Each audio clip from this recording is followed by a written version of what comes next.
Marks में जितने भी इंटरमीडिएट है सबको 2 मार्क्स में ये सब डेफिनेशन के तौर पर पूछा जाता है, और अदर कॉन्सेप्ट में जो यूज होता है वो तो होता ही है। आइए देखते हैं कार्बोकेटाइन। पहले ही मैंने बताया केटाइन जो है वो केटाइन का मतलब क्या होता है, स्पेसीज हैविंग पॉजिटिव चार्ज। अगर वो स्पेसीज कार्बन हो, कार्बन के ऊपर पॉजिटिव चार्ज हो तो उसे हम कार्बोकेटाइन कहते हैं, कार्बन का केटाइन। तो देखिए द प्रोडक्ट ऑफ हेट्रोलिसिस, क्योंकि कार्बोकेटाइन जो बना था वो हेट्रोलाइटिक फिजन में, जैसे कि मैंने बताया फ्री रेडिकल होमोलाइटिक फिजन में बना था, उसी तरह से केटाइन जो है कार्बोकेटाइन वो हेट्रोलाइटिक फिजन में बना था। इसलिए द प्रोडक्ट ऑफ हेट्रोलिसिस चाहे हेट्रोलाइटिक फिजन विच कंटेन्स, जो रखता है, क्या रखता है, carbon bearing a positive charge, यानी कार्बन के ऊपर पॉजिटिव चार्ज होता है। इसलिए क्या लिखते हैं इसको कि the product of heterolysis, heterolysis का product which contains a carbon bearing a positive charge is called, कहलाती है क्या, कार्बोकेटाइन या कार्बोनियम आयन। अब है carbocations are electron deficient species. कार्बोकेटाइन जो है ना इलेक्ट्रॉन डेफिशिएंट स्पेसीज है। कैसे, एक एग्जांपल यहाँ पर मैं दूं, यह एग्जांपल CH3+, जिसको हम मिथाइल केटाइन कह सकते हैं। CH3+, कार्बन के ऊपर पॉजिटिव चार्ज। पॉजिटिव चार्ज कब आता है, पॉजिटिव चार्ज तब आता है जब इलेक्ट्रॉन का लॉस हुआ रहता है। इलेक्ट्रॉन के लॉस होने के बाद से पॉजिटिव चार्ज आता है। तो इसका मतलब क्या, इलेक्ट्रॉन लॉस हो गया तो उसे तो कमी तो रहेगी ना, तो इसलिए इसको कहते हैं इलेक्ट्रॉन डेफिशिएंट। इसलिए यहाँ पर क्या लिखा गया, carbocations are electron deficient species. Next है कार्बोकेटाइन्स कंटेन 6 इलेक्ट्रॉन्स। कार्बोकेटाइन जो 6 इलेक्ट्रॉन रखता है in the valence shell. Valence shell में कार्बोकेटाइन 6 इलेक्ट्रॉन रखता है। सिंपल सी बात है, ये 6 इलेक्ट्रॉन कैसे रखते हैं, इसको ऐसे गिनती कर लीजिए। जब हम इसी को ऐसे देख लें CH3 को, तो CH और यहाँ पर प्लस है, यहाँ पर प्लस है। तो देखिए एक सिंगल बॉन्ड में कितने, 2 इलेक्ट्रॉन, फिर इधर वाला सिंगल बॉन्ड में 2 इलेक्ट्रॉन, यहाँ वाला सिंगल बॉन्ड में कितने, 2 इलेक्ट्रॉन। तो 3 को सिंगल बॉन्ड है तो कितना, 3 दूनी 6 इलेक्ट्रॉन, तो 6 इलेक्ट्रॉन हुआ कि नहीं, और 2 इलेक्ट्रॉन की कमी है, इसके पास पॉजिटिव चार्ज है, इसलिए इसको क्या कर रहे हैं कि यह इलेक्ट्रॉन डेफिशिएंट है। तो इलेक्ट्रॉन डेफिशिएंट है यानी इलेक्ट्रॉन की कमी है। 6 इलेक्ट्रॉन कैसे, मैंने दिखा दिया कि 6 इलेक्ट्रॉन इसके पास, या जो 6 इलेक्ट्रॉन्स हैं, 6 इलेक्ट्रॉन्स, वो 6 इलेक्ट्रॉन्स कैसे हैं मैंने दिखाया। 3 बॉन्ड है, जैसे CH3 है तो CH 3 को बॉन्ड है, फिर कार्बन पर पॉजिटिव चार्ज है, प्रत्येक बॉन्ड में 2 इलेक्ट्रॉन, तो 3 दूनी 6 इलेक्ट्रॉन, इसलिए इसको हम क्या कहेंगे, कार्बोकेटाइन्स कंटेन 6 इलेक्ट्रॉन।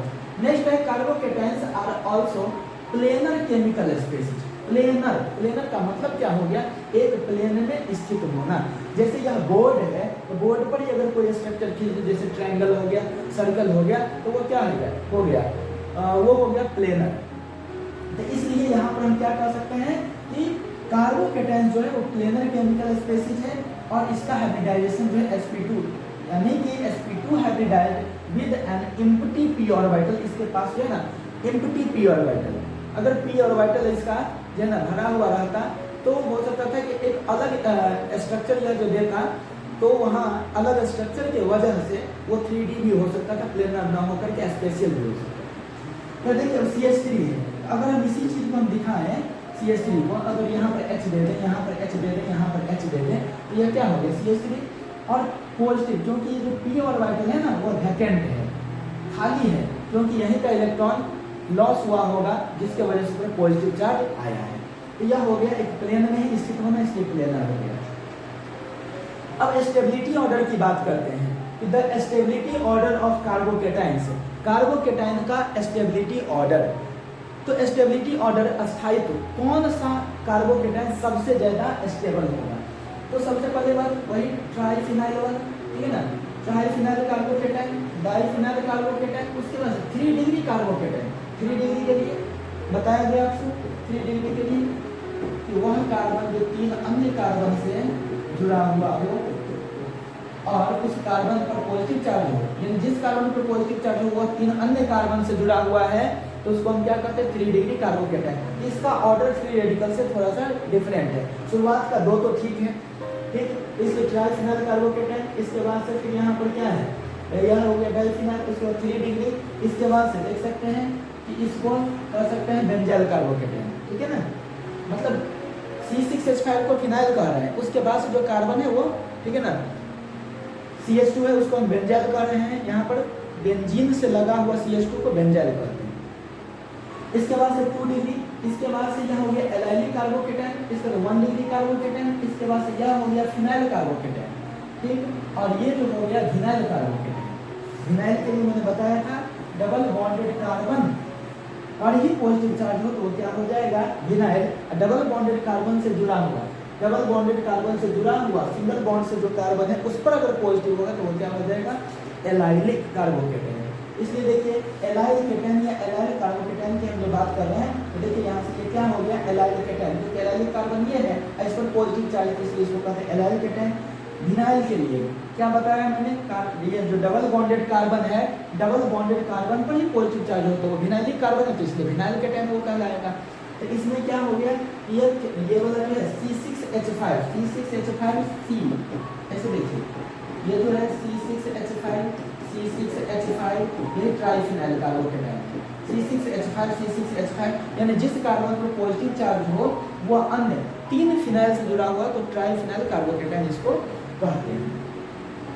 अब यहाँ पर बात क्या है कि स्टेबिलिटी कैसे, ये जो है इसकी स्टेबिलिटी कैसे, इस चीज को हम विशेष रूप से देखेंगे। यहीं पर आप जो है ना देखो C+3 डिग्री की बात कर लेते हैं, 3 डिग्री की बात कर लेते हैं। तो हमें एक चीज तो पता है, यहाँ से हमें तो एक चीज पता है कि कार्बोकेटाइन है, कार्बन पर पॉजिटिव चार्ज है, इस कार्बन के पास इलेक्ट्रॉन की डिफिशियंसी है, कमी है। अगर कोई इलेक्ट्रॉन की पूर्ति कर दे, किसी को कोई चीज की कमी रहे उसकी अगर पूर्ति कर दी जाए तो क्या हो सकता है कि वह स्टेबल होते जाएगा। जब तक उसे पूर्ति नहीं होगा, जब तक उसको फुलफिल नहीं किया जाएगा तब तक वह रिएक्टिव रहेगा, हाईली रिएक्टिव रहेगा। तो ऐसा कहा जाता है कि जो CH3 है वो अल्काइल ग्रुप है, क्योंकि मिथाइल है अल्काइल ग्रुप है और अल्काइल की टेंडेंसी होती है इलेक्ट्रॉन को डोनेट करने की, ठीक है ना, इसकी टेंडेंसी होती है इलेक्ट्रॉन को डोनेट करने की, इलेक्ट्रॉन को डोनेट करने की। आगे चल करके आप सारा चीज देखेंगे इलेक्ट्रॉन को डोनेट करने की। यह कार्बन जिसके ऊपर पॉजिटिव चार्ज है वह रिएक्टिव है, क्यों है, क्योंकि इलेक्ट्रॉन डेफिशिएंट है और ये चाहता है कहीं से इलेक्ट्रॉन मिल जाए। अगर कोई इस तरह से इसको देने वाला हो जाए इलेक्ट्रॉन तो यह कार्बन जो है अपने आप को स्टेबल महसूस करेगा, इसलिए जिसके पास जितना ज़्यादा देने वाला होगा वो उतना ही ज़्यादा स्टेबल होगा। इसकी विशेष चर्चा होगी आगे। अभी मैंने एक थोड़ा सा एक छोटा सा एग्जाम्पल देकर के मैंने स्टेबिलिटी के बारे में बताया, क्योंकि कार्बन पर पॉजिटिव चार्ज है तो अनस्टेबल है, ठीक है ना, रिएक्टिव है, उसको अगर मिलते जाए इलेक्ट्रॉन तो वह स्टेबल होते चला जाएगा। ठीक, ये सब एलाइल केटाइन भी समझ गए, विनाइल केटाइन भी समझ गए। अब हम बात करते हैं कि यही जो CH3+ था, sp2 हाइब्रिडाइज्ड कार्बन था, उसमें देखिए due to sp2 hybridisation, sp2 hybridisation के कारण structure and shape of carbocation are trigonal planar. ये ट्राइगोनल प्लेनर होता है इसका शेप और स्ट्रक्चर। एग्जाम्पल के तौर पर यहाँ पर CH3+ मिथाइल केटाइन की बात कर रहे हैं तो देखिए इन methyl cation number of sigma bond, methyl cation के लिए आप ऐसे समझ लो, मिथाइल केटाइन के लिए हम बात करते हैं इसको ऐसे समझ लिया है, यह H और यहाँ पर क्या है पॉजिटिव चार्ज है, यह वैकेंट p ऑर्बिटल। तो यहाँ पर क्या देख रहे हैं 3 सिंगल बॉन्ड्स, 3 जो है 3 सिंगल बॉन्ड्स है यहाँ पर, ठीक। तो 3 सिग्मा बॉन्ड, सिंगल बॉन्ड में क्या है एक सिग्मा बॉन्ड होता है, एक सिग्मा बॉन्ड, तो 3 को यहाँ पर क्या है तो सिंगल बॉन्ड है तो इसलिए 3 सिग्मा बॉन्ड्स, इसलिए नंबर ऑफ सिग्मा बॉन्ड्स कितना 3। इसमें lone pair of electron, extra electron कुछ भी नहीं है, जो साझेदारी में भाग न लिया हो, शेयरिंग में पार्टिसिपेट न किया हो, ऐसा कुछ भी नहीं, यानी एक्स्ट्रा कुछ भी नहीं, इसलिए लोन पेयर की संख्या 0। तो हाइब्रिड ऑर्बिटल की संख्या कितना, तो हाइब्रिड ऑर्बिटल की संख्या जो है sigma plus lone pair, sigma को हम बॉन्डेड पेयर ऑफ इलेक्ट्रॉन भी कहते हैं। इसमें देख रहे हैं कि 3 जो है ना बॉन्डेड पेयर ऑफ इलेक्ट्रॉन है, नो लोन पेयर, तो बॉन्डेड पेयर ऑफ इलेक्ट्रॉन जिसे हम सिग्मा कहते हैं प्लस लोन पेयर, दोनों को जोड़ दें तो सिग्मा प्लस लोन पेयर, तो सिग्मा का वैल्यू 3 प्लस लोन पेयर 0, जैसे केमिकल बॉन्डिंग आप लोग पढ़े हैं 11th में, ठीक। तो यहाँ पर देखिए ये 3 हो गया। अगर हाइब्रिड ऑर्बिटल 3 होता है तो हाइब्रिडाइजेशन sp2, एक s 2 p 3 हो गया। इसलिए स्ट्रक्चर एंड शेप दोनों इक्वल होता है, वो है ट्रायगोनल प्लेनर। यानी कि हाइब्रिड ऑर्बिटल 3 हो जाए तो इसका स्ट्रक्चर कैसा होता है, ट्रायगोनल प्लेनर। संयोग की बात है यहाँ पर नो लोन पेयर, तो शेप स्ट्रक्चर दोनों सेम होता है और इस स्थिति में ट्रायगोनल प्लेनर। इसलिए देखिए ये तीनों एच को इस तरह से मिला दिया गया, ये कैसा बना, ट्रायंगल जैसा, और एक प्लेन में ही चिपका हुआ है, इसलिए इसको कहते हैं ट्रायगोनल प्लेनर।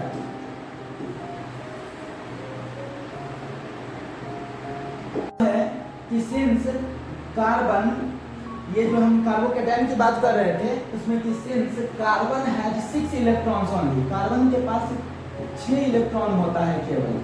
कैसे, तो देख सकते हैं इस तरह से 6 इलेक्ट्रॉन होता है केवल कार्बन के पास, और यहाँ पर ये पॉजिटिव चार्ज है।